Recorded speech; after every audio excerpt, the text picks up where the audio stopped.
Well, unfortunately, I think that the current nursing curriculum is very limited. And unfortunately, we look at obesity often as a disease that is associated with other diseases. And I think that it's important we start reframing how we think about obesity.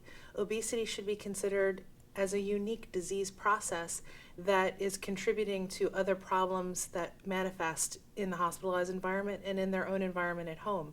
So if we have an obese patient, we should anticipate the needs of that particular patient based on their disease process.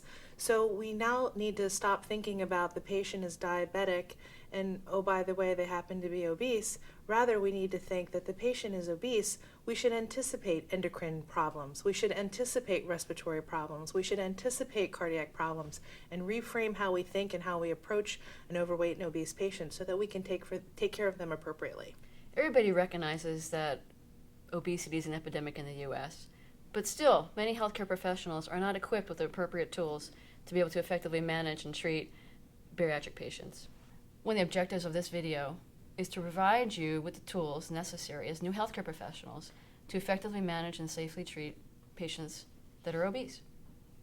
There's understandable fear in this patient population.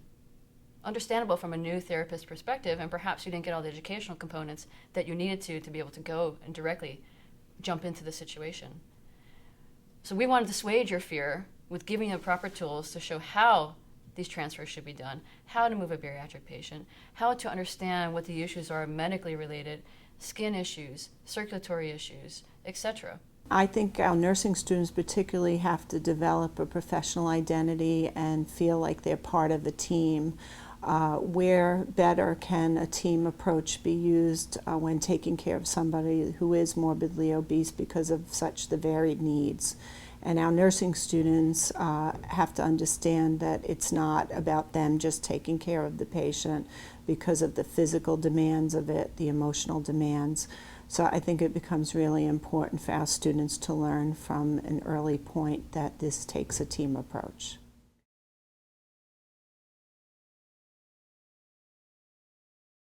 Yes. Doctor's office visits, emergency room visits, it's always they talk to you and then they say obese. It's always an obese word. The obese word comes out and I'm like, I know that. I'm not, I can see myself. I know I'm obese. But yeah, it hurts a lot. I don't think doctors or nurses know, and if you're not obese, I don't think it really affects them. They don't know that we have hearts, we have feelings, and it really hurts sometimes when they say little stuff to us. I think when we're caring for a bariatric patient, it's very important to be sensitive to the psychosocial needs of these patients, because a lot of time is how staff can talk to these patients when you work with them, to approach it to say, focus on why we're using higher weight capacity equipment by saying that it's for the safety, instead of saying because, you're too big, this won't fit you. I think we need to be sensitive to their needs because they know they need special care. But we need to focus on why we are providing equipment that is slightly different than the others, because this is for their comfort and their safety. One of the things that a healthcare provider really needs to do before they try to ask a patient to do something that may be dangerous or challenging, such as mobilizing for the first time, is really building a sense of trust and rapport with the patient. The patient really needs to trust the people who are working with them, that they're going to progress them as the patient is able to be progressed in a safe and effective manner, and that it's beneficial to the patient. To build that trust, you really need to have a strong relationship with the patient and build that baseline rapport before we start asking them to do very challenging activities. Some of the biggest medical concerns that I find with obese patients are they can lose their airway very quickly, especially in an ICU setting where we're giving lots of narcotic medications, lots of sedatives. It's very easy to get into trouble with them. And people think that just because you're big, you take a big dose, and sometimes a little bit goes a long way, no matter what the drug is. Another problem that I see quite commonly is in assessment.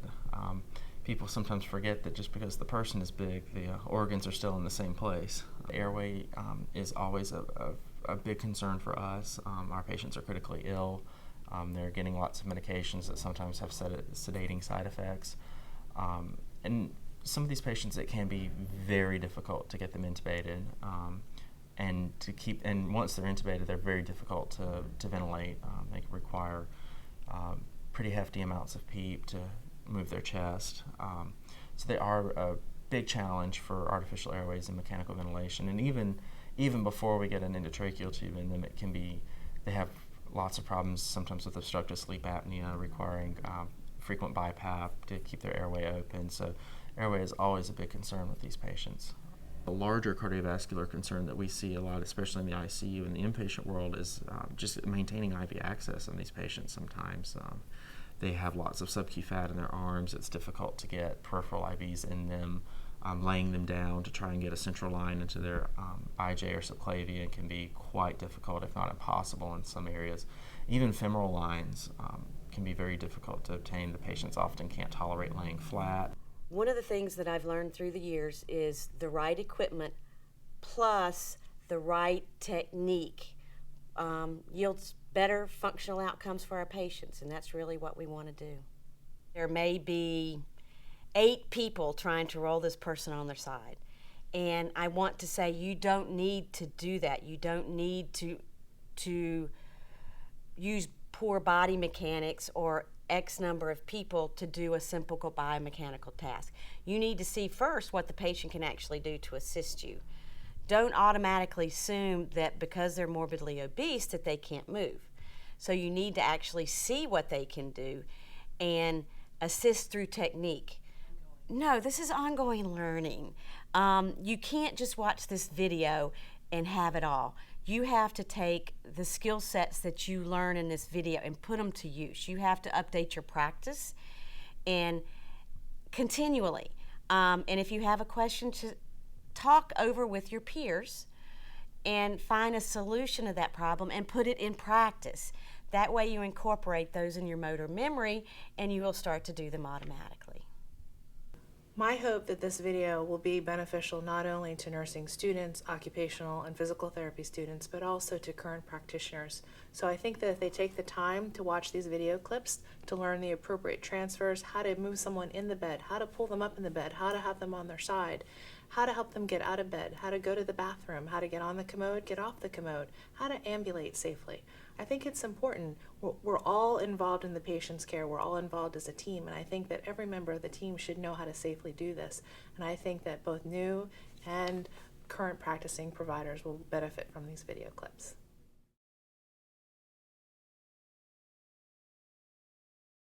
Hey, Ms. McLean. We're going to demonstrate, Ben, I want to show you how to move a patient who is a little bit more dependent and how you can do this with as few as 3 people. We've just finished tucking the blue friction device up underneath. You can see on both sides. We have the bed raised to its highest height, and I've turned on the auto firm bed so that the bed is as firm as possible.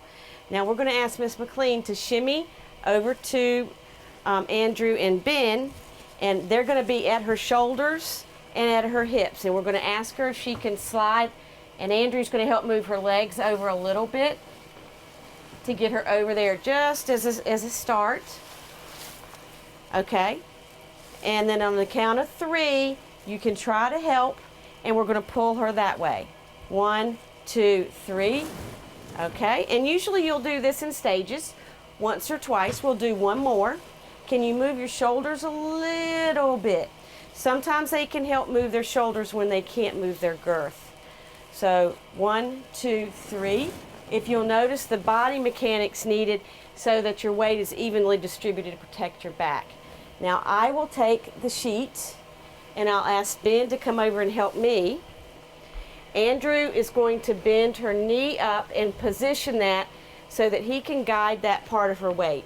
I'll take the hips, Ben will take the shoulders, and we're going to ask Miss McLean, as always, to assist us and reach towards this bed rail. So we're going to do this on the count of 3. 1, kind of get momentum, 2, and 3. If the patient's not over enough to position, then we're going to ask Andrew to give just a little bit of a tug, and that'll position the patient. So you should be hands-free to do your skin care, your bathing activities at this point, and your perineal care.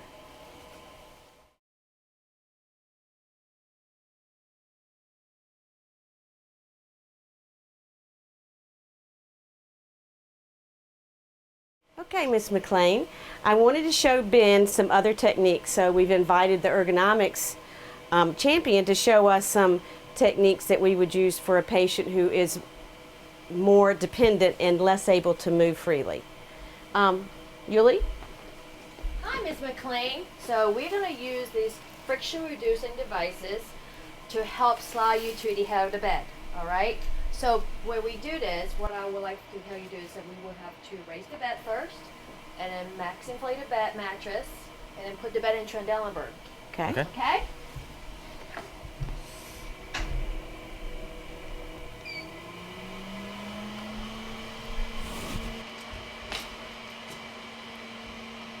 Lower the bed, max inflate the bed.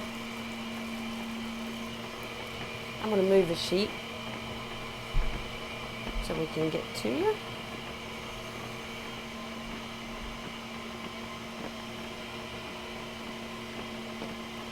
So we incorporate all the techniques that we did before, but we're going to add one more assistive feature. And I would like to raise the bed a little higher because you are taller than Yanan.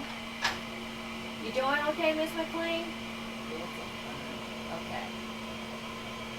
So that you're not stumping over to accommodate my height. Okay. It looks pretty good. We'd probably lower the handrail.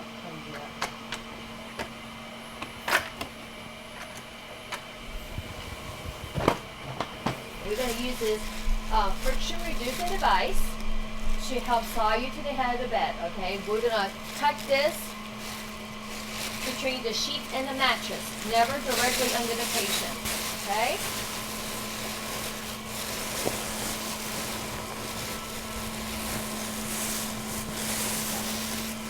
Perfect. And then we'll grab a hold of the Trendelenburg there. sheet and put the bed in Trendelenburg.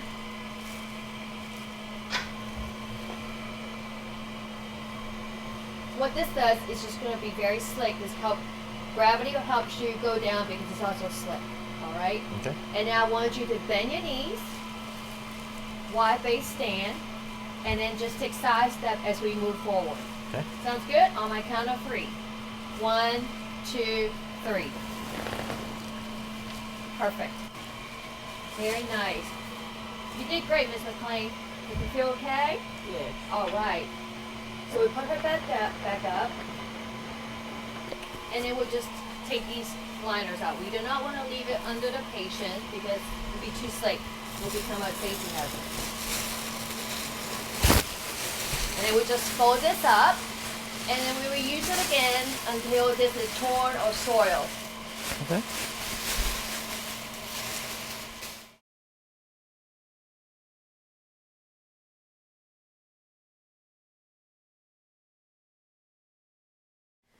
Good morning, Miss Monroe. Good morning. Good morning. As we talked about yesterday, Andrew and I were going to sit you on the side of the bed so that we can start getting you moving again. Okay. Okay? Let's get this here. Miss Monroe, good morning. I understand from the chart that you were able to walk with just a walker before you had to come into the hospital? Yes, that's correct. Okay, great. So we're going to be working on trying to get you back to doing that activity as quickly as possible. And you were also doing all your bathing, dressing, and grooming prior to coming into the hospital. Yes, ma'am. Okay, so we're going to go forward with that. What we want to do first is I'm going to remove this rail so that it won't impact her when she's sitting edge of the bed. And I can remove this one so that her head won't hit it as she moves in the bed. Okay, I'm going to let the bed help us as much as possible. And I have the bed raised to a comfortable height for us at this point. So I'm going to lower it a little bit so it'll be closer when she's sitting up. So we'll pull the sheet down. We have socks, and these come in bariatric sizes with non-skid surface so that she'll be safe when her feet are on the floor. So what we're going to do, Miss Monroe, is I'm going to have your body turned towards Andrew with your shoulders, and if you can walk your feet over to here, and the other one, Try to bring your left leg over. Good. and keep coming. Okay. Can you bring your shoulders a little bit towards me? I kind of call this the airplane spin. And keep coming. Good. Good job. Okay, when you get the patient about halfway through, you're going to power down the bed, and then I'm going to take the CPR valve and let that go. I want you to grab here, and you can sit up and pull yourself, kind of scoot yourself forward. So pull with one hand and try to push, and I'm just going to guide you. You can use the sheet a little bit. Put your arms behind you. Okay. Okay, so we're kind of here. You feeling okay?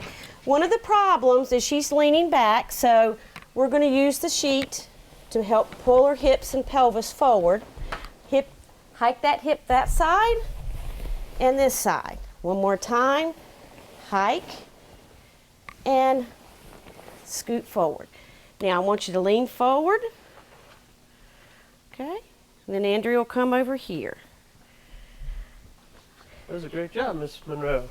Couple things I want to note. We want to, for safety, block her knee and foot with our knee. That way there's no chance of her sliding forward. And we want to start practicing on getting her upper body weight over her hips so that we can be preparatory to standing up. So we're going to shift her weight a little bit forward, keeping in mind how much of her is sitting on the bed and how much is off. So let's hip hike that. And try to move this hip forward. Good. And then this one. The other one. Good. Okay.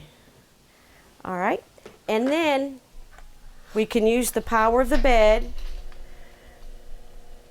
to raise her up to get in her a good position. Doing okay? Feeling all right? Mm-hmm. If the patient was dizzy at this point or had any symptoms of orthostatic hypotension, we would take a blood pressure and also check blood saturation to make sure that those were okay.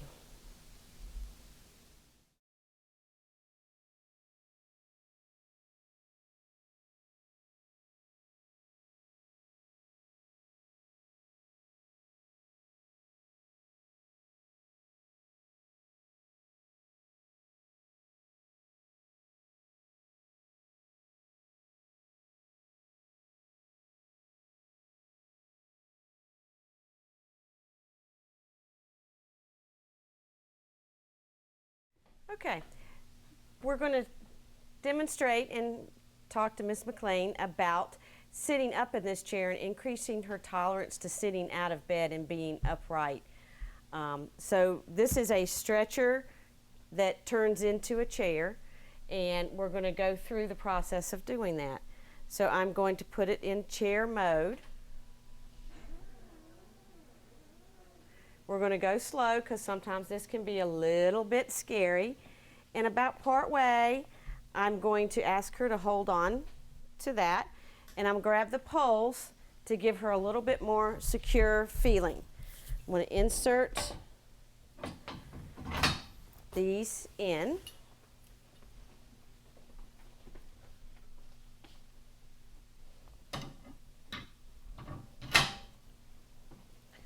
Okay. And then we'll continue to go up. If she still feels uncomfortable, I can hit the recline mode and tip it up and then continue to hit the chair mode so that she feels safe and secure with where she is, that she doesn't feel unsafe. How does that feel, Ms. McLean? Doing good? So what do you think of this? I like it. Feel like your home comic recliner? Mm-hmm. Let me show you the buttons. This is recline, and this is the chair mode. And I'd like you to sit up in this for quite a while, eat your meal, watch TV, do whatever you'd want, do your ADL grooming tasks. so that you can get used to being upright in the chair again. And after we do this, then we'll progress therapy on to sitting with no support. One other thing that you can do in this is I'll let you grab the rails, both of them, and lean forward. You can work on pulling yourself forward, okay?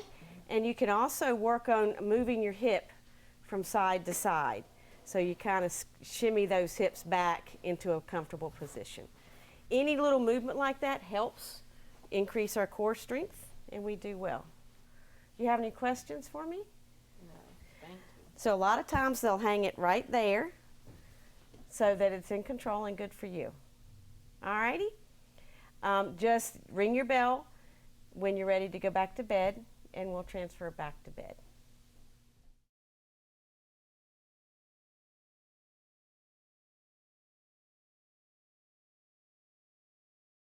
Miss Monroe, you've been doing so well sitting up on the edge of the bed. I think it's time to try to stand up. I was thinking maybe we would use a standing lift today to get you back to walking like you were doing before you came to the hospital. How does that sound? I'm scared. I would be too, but we have 2 qualified personnel here to help you stand up, and we'll be using this lift, so it's very safe. Okay. You give it a try. All right, Miss Monroe, I'm going to bring this sling. First, wrap this around your backside, all right? Thank you. Please just call me Marilyn. Okay, Miss Marilyn.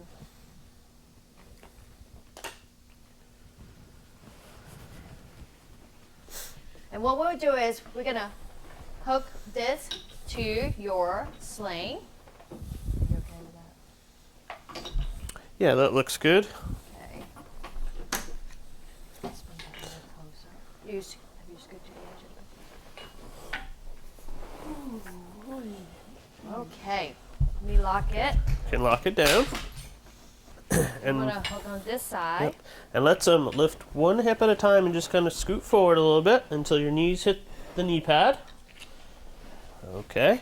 And I'm also going to raise the bed a little bit to make it a little easier to stand up. Okay. Okay.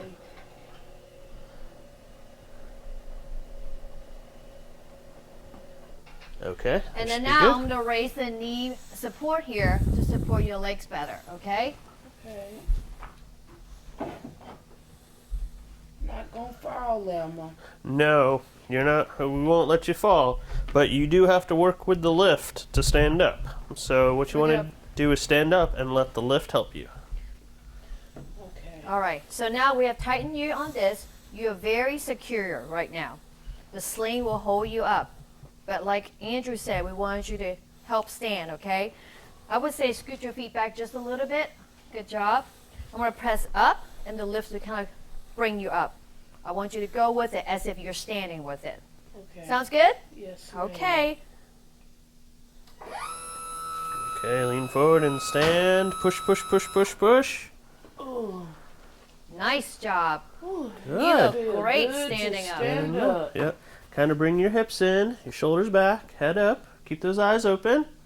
You look great standing up. Thank you. Yeah. You really do. Now, yesterday we ordered the appropriate size bedside commode for you. Do you need to use the restroom? Please. Okay, we can help you with that. All right, I'm going to unlock this lift. And I'll unlock this side. We're going to bring it over. I'm going to open the legs up a little bit. I'm going to bring it this way. And we'll just go back until the back of your legs touch the commode. You feel it yet? Ooh, that thing is cold. All right, I'm going to lock it. And we'll lock this side. Okay, and when the machine starts to go, just let your knees bend and go down with the machine, okay? Okay.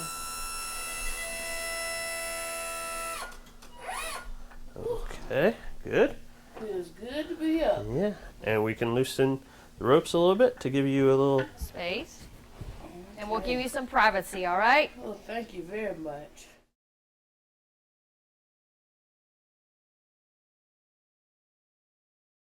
So today we're going to use the air assist lateral transfer device to help slide Miss McLean from the bed to the stretcher. All right. First, we need to level the bed. we had previously log rolled her and put the mattress under her to start with. And we put the safety buckle on her to keep her on the mat. How are you doing, Miss McLean? I'm okay. All right. Well, what's going to happen, we're going to inflate this mattress. You'll hear this air blowing up, all right? You'll feel the mattress inflate. So what we'll do is once we inflate the mattress, it will stay inflated. We're going to push the stretcher over here. Once it's up against the bed, Ann and I will be on this side to help pull her over. And I want you guys to help guide by pushing. Before we do that, make sure you remember you stand in a way that you can sit one foot in front of the other, spine in neutral, keep arms together so that you can help push. And then Ann and I will do the same on the other side, help pull over. All right? Let's turn the blow on.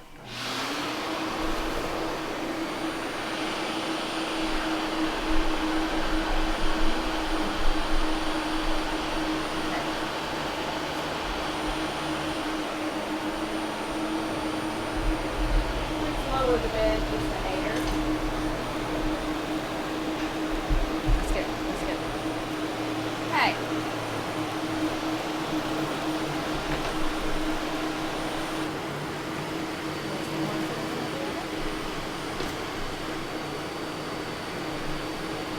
Okay, ready? On my count of three. 1, 2, 3.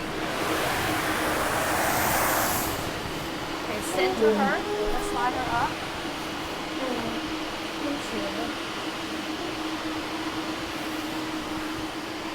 Okay, sure good.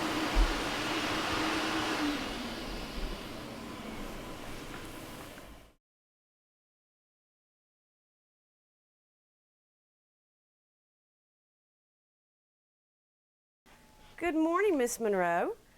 Good morning. I brought Margie, your nurse, in because I want to show her a couple things this bed can do to help you get stronger.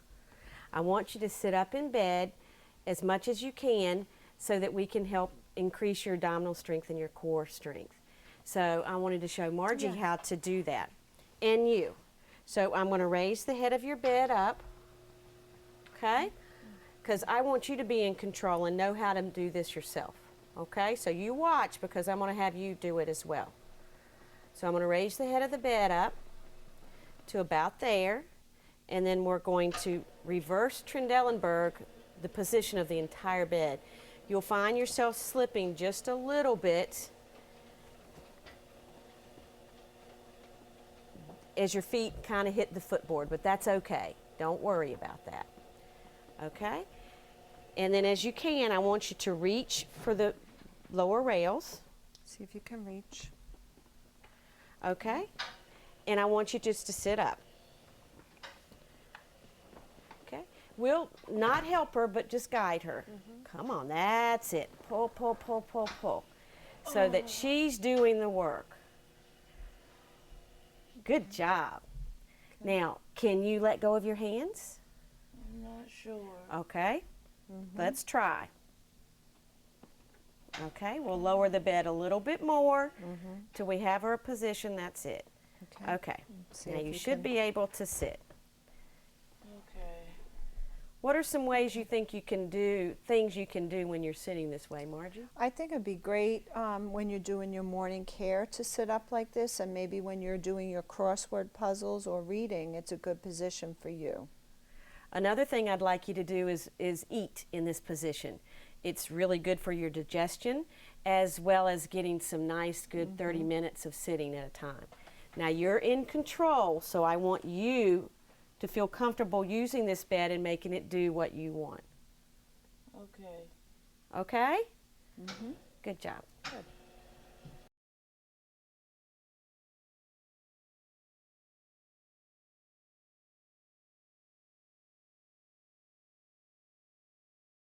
Ms. McLean, we wanted to demo and show some of the adaptive equipment and ways to help you with your basic self-care.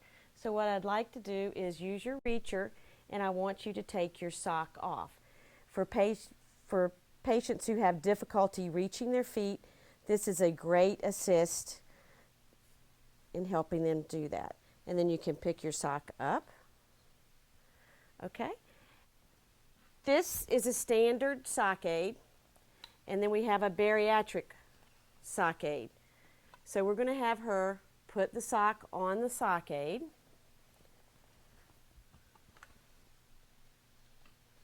With the use of the appropriate equipment.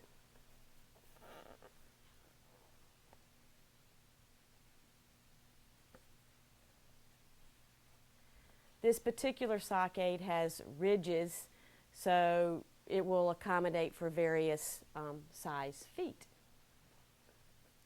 as well as socks.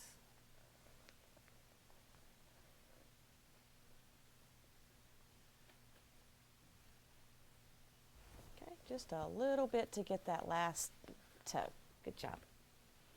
Okay, then you can drop it. You can also use baby powder, or if the foot needs to slide or is not sliding well enough, it will help it, and you can pull it on up. Okay, and then drop one.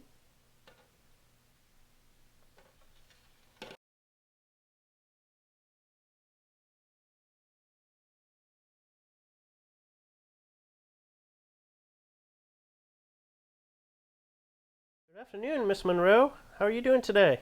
I'm okay. Tired. Yeah, it's been a long time in the hospital here. But this past week you've been doing so well with standing up with the standing lift that today I'd like to have you try to walk a little bit with a walker. How does that sound? Okay, I'm scared. Yeah, I would be too if I was trying to do this for the first time, but we have actually 3 people here to help you, and one person's going to be helping with the wheelchair. Okay. Yeah, and you were pretty strong before you came into the hospital, so I really think you're going to be able to do this today. Okay. Okay, so let's go ahead and get started. I'm just going to put my foot in here just so it'll block your leg. Let's go ahead and scoot one hip forward at a time just to get your hips a little closer to the edge of the bed. Okay, good. And once you're there, I'm going to go ahead and raise the bed a little bit just to let you be able to stand up with a little less difficult. Okay, let me know when your heels just come off the floor. You were just blocking that weak leg, right? Yep. This the right leg is weaker, so we're just going to block this one. Okay. Alrighty. Are you ready? Okay. Yeah, let's go ahead and actually put your left hand up on the walker, and this one can go back on the bed. Okay. And what we're going to do is I'm going to count to 3, and we're going to help you stand. Each count, we're going to kind of rock forward. All right. Okay. So let's go on 1 and 2 and 3 and stand up. Push, push, push really hard. Push, push, push, push, push, and grab the walker. Good job. Okay. Let's stand up. Bring those hips forward. Kind of shoulders back. Open those eyes for me. Very good. How you feeling? I'm feeling all right. Good, good. Okay, well let's try to walk. And the way we're going to do this is by moving the walker first, and then your right leg, and then your left leg. Okay? We're going to keep our hands on the gait belt. Okay. Okay, walker, right leg, left leg. Let's keep that head up, hips in. Bring those hips forward, and your right leg forward, left leg forward, right leg forward. Okay, keep your eyes open. Very good. I'm getting tired. Okay, well the wheelchair is behind you.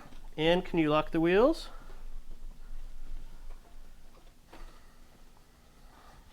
Okay, the wheelchair's all locked. Let's reach a hand at a time and make sure your legs can touch the wheelchair. Put your other hand And the back. next hand? Let's go ahead and sit. Good. Take a breath. Thank you.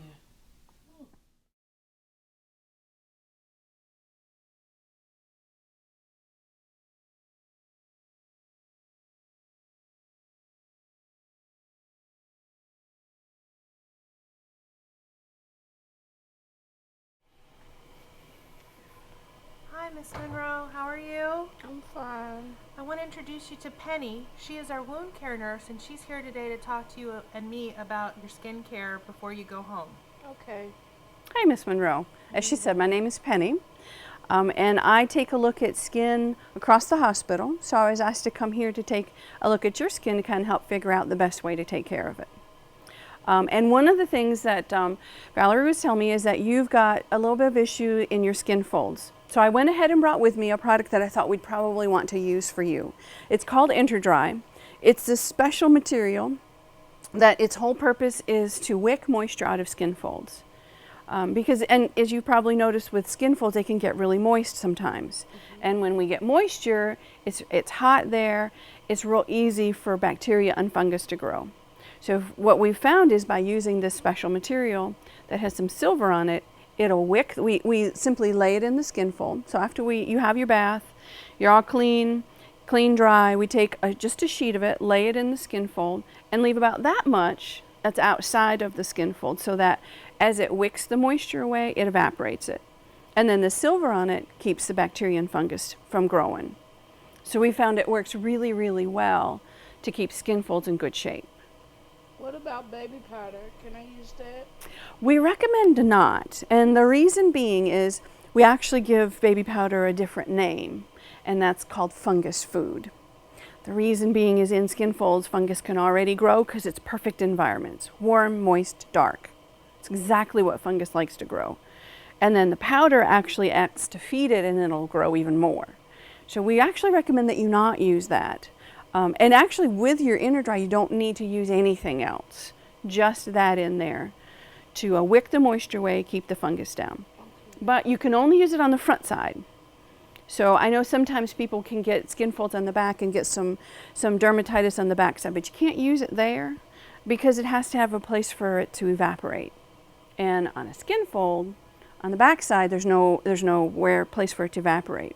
What this bed will do for you though is act kind of similar to that, because it will actually give you some of that airflow that you need. So it'll help with your skin in that case. Now you can use it under your bra. I've seen some people put it in under your arms. That probably won't work so well for you because you're going to be more mobile and you'll raise your arm and out it will fall, so it won't be so helpful. But certainly under your breasts, under your belly, perfect for that. Absolutely perfect for that. And then the other thing that we're going to do for you, because I understand you've got an IV line in your groin. Well, while you've got that there, the other thing we have to be careful of in skin folds is that we don't let lines lay in there because they can cause sores. So we're going to put a foam dressing on the top of your thigh and then on your belly, and that'll keep that line from hitting up on your skin and keep you from getting a pressure ulcer from that. Does that make sense? Yes, ma'am. All right. And this stuff you can get at home. It's a little expensive, but it's cheaper than treating fungus at home.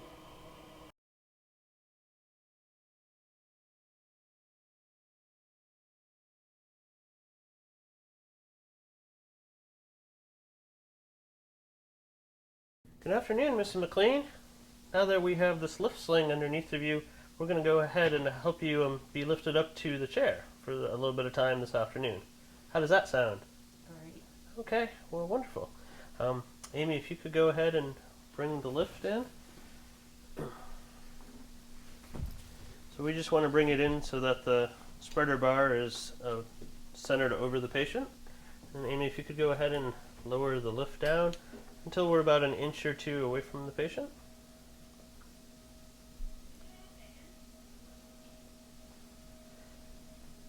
Okay, yeah, and you can go ahead and cross your arms across your chest at this point. That looks great, and we'll just go ahead and put the appropriate loop down onto the spreader bar. Yep. And you just want to make sure that you're familiar with your equipment so that you set it up properly. And once you have the sling connected to the lift, we're just going to go ahead and lift you up. Go ahead. And then also, if your legs, sometimes we have people hold your legs, but because you haven't had any pain there or a problem, they're just going to really be dangling in the air, and that would be okay for this lift. And this is very safe because the bed is right beneath you, so if you get uncomfortable at all, just let us know and we can let the lift right back down.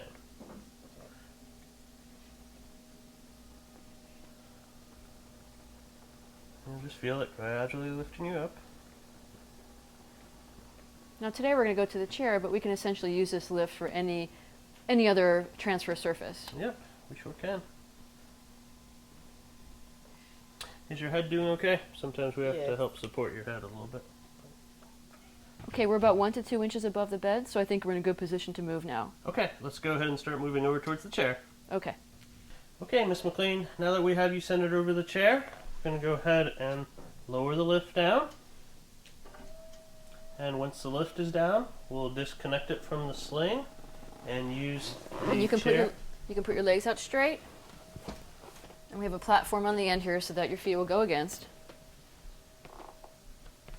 And we won't want you to sit up in the chair for more than an hour or two because the sling can get hot underneath of you. And we want to protect your skin. Alright, so once we've lowered it down far enough, we'll disconnect from the lift.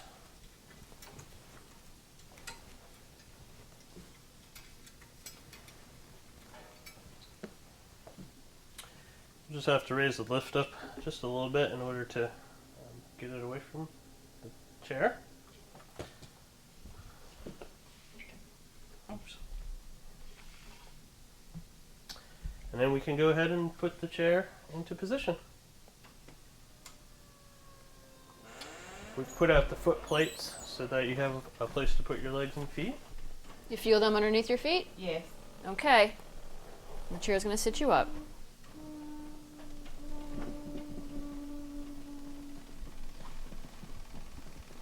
How you doing? Great.